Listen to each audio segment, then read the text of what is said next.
लोगों के दिमाग में ये सवाल आता है कि क्या इस ब्रह्मांड में पृथ्वी लोक के अलावा भी कई और लोग हैं? अगर हैं तो क्या उन्हें देखा जा सकता है और क्या उन तक पहुंचा जा सकता है? क्या सच में आज भी वैकुंठ और स्वर्गलोक का अस्तित्व है? अगर है तो हम अपने विकसित विज्ञान की मदद से इन लोगों को ढूंढ क्यों नहीं लेते? दोस्तों, आपने धरती पर ऐसे कई स्थानों को देखा या उनके बारे में सुना होगा जिनके नाम के आगे पाताल शब्द लगा हुआ है, जैसे पाताल कोट, पाताल पानी, पाताल द्वार, पाताल भैरवी, पाताल दुर्ग, पाताल भुवनेश्वर आदि। नर्मदा नदी को भी पाताल नदी कहा जाता है। क्या इन सब का संबंध धरती के नीचे पाताल लोक से है, जो 7 अलग अलग लोकों में बटा हुआ है?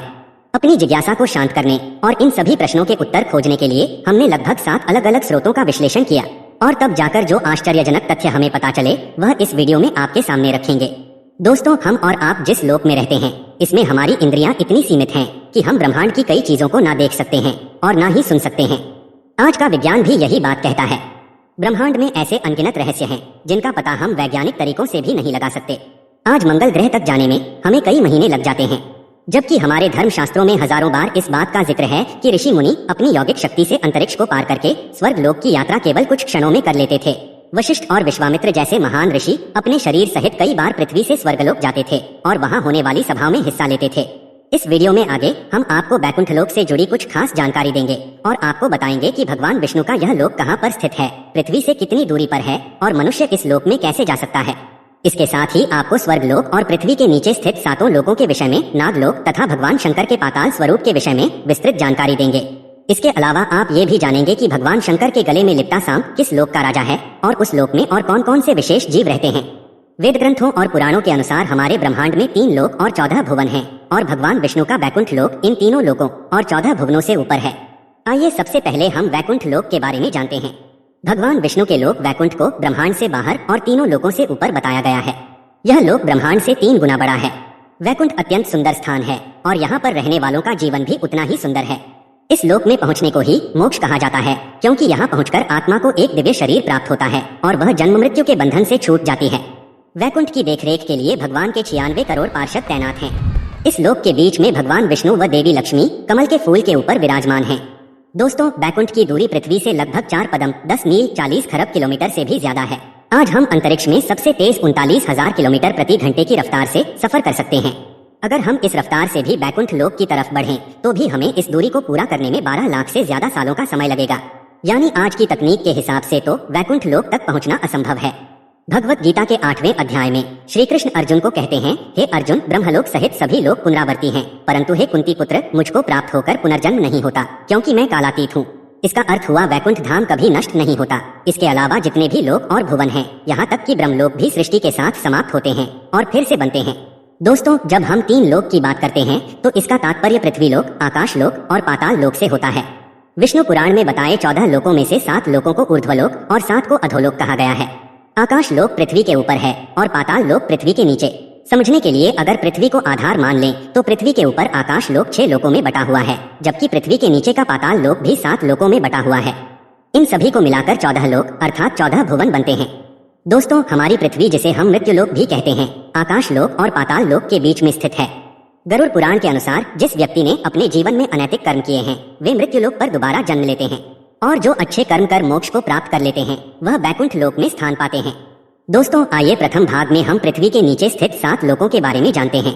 पृथ्वी के नीचे पहले लोक का नाम अतल है। यह हमारी पृथ्वी से 10,000 योजन की गहराई पर है। इसकी भूमि सफेद है। अतल पाताल लोक का राजा मैदानव का पुत्र असुरबल है, जिसने यहाँ पर 96 प्रकार की माया रची हुई है। जिस तरह विश्वकर्मा देवताओं के वास्तुकार हैं, उसी तरह मैदानव राक्षसों के वास्तुकार हैं। इस लोक में इन्हीं का अधिपत्य है। दोस्तों, पृथ्वी के नीचे का दूसरा लोक बहुत ही विशेष है, क्योंकि यहाँ पर भगवान शंकर अपने दूसरे स्वरूप हाटकेश्वर महादेव के रूप में विराजमान हैं। इस लोक का नाम वितल है और यह अतल से 10,000 योजन और नीचे है। वितल लोक में भगवान हाटकेश्वर महादेव अपने भूतगण एवं पार्षदों के साथ रहते हैं और वे इस लोक पर राज करते हैं। वे प्रजापति की सृष्टि वृद्धि के लिए भवानी के साथ विहार करते रहते हैं। उन दोनों के प्रभाव से वहाँ हाट के नाम की सुंदर नदी बहती है। तीसरा है सुतल। यह वितल से भी 10,000 योजन नीचे है। इसकी भूमि अरुण यानी प्रातःकालीन सूर्य के रंग की है। पृथ्वी के नीचे का चौथा लोक है तलातल।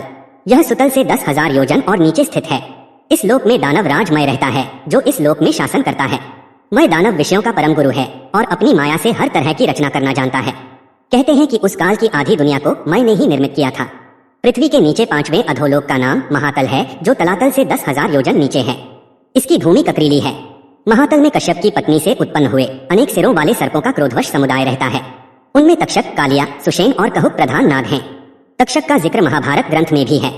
यह कश्यप की पत्नी कद्रू से उत्पन्न हुआ था, जिन्होंने 1000 सर्पों को जन्म दिया था। तक्षक नागराज वासुकी से छोटा व अन्य सर्पों में सबसे भयंकर था। यह पाताल लोक के 8 प्रमुख नागों में से एक है। इसे सर्पराज भी कहा जाता है। तक्षक को भगवान शिव के गले में रहने वाले नागराज वासुकी का छोटा भाई माना जाता है। पृथ्वी के नीचे 6वें अधोलोक का नाम प्रसातल है। यह महातल से 10,000 योजन और नीचे स्थित है। प्रसातल में पणि नाम के दैत्य और दानव रहते हैं। ये निवात कवच और हिरण्यपुरवासी भी कहलाते हैं। पहले ये नगरी इंद्र आदि देवताओं के अधीन थी, जो इंद्रलोक से भी सुंदर हुआ करती थी। बाद में ब्रह्मा जी के आशीर्वाद से निवात कवच राक्षस ज्यादा शक्तिशाली हो गए और उन्होंने ये नगरी इंद्र से जीत ली। बाद में अर्जुन ने इंद्र की सहायता से यहाँ के राक्षसों का विनाश किया। आखिरी अधोलोक पाताल लोक है। यह रसातल से भी 10,000 योजन नीचे है और इसकी भूमि स्वर्ण निर्मित है। यहाँ कुलिक, महाशंड, धनंजय, शंखचूड़, अक्षतर और देवदत्त जैसे बड़े क्रोधी और बड़े बड़े फनों वाले नाग रहते हैं। इन सब में किसी के 5, 7, किसी के 10, किसी के 100 और किसी के 1000 सिर हैं। उनके फनों के ऊपर की चमकती हुई मणियां अपने प्रकाश से पाताल लोक का सारा अंधकार नष्ट कर देती हैं। इन नागों में वासुकी नाग सबसे प्रधान है। भगवान शिव का परम भक्त होने के कारण वासुकी उनके गले पर विराजमान रहते हैं। वासुकी नाग को समस्त नागवंश के नागों का राजा बताया गया है। शास्त्रों के अनुसार एक समय वासुकी का कैलाश पर्वत के पास ही विशाल राज्य था। अत्यंत विशाल और लंबा शरीर होने के कारण वासुकी नाग ने समुद्र मंथन के समय रस्सी के तौर पर अपना अहम योगदान दिया था। वासुकी नाग के मस्तक पर नागमणि होती है। ऐसा माना जाता है कि सर्वप्रथम शिवलिंग की पूजा का प्रचलन वासुकी नाग के कारण शुरू हुआ।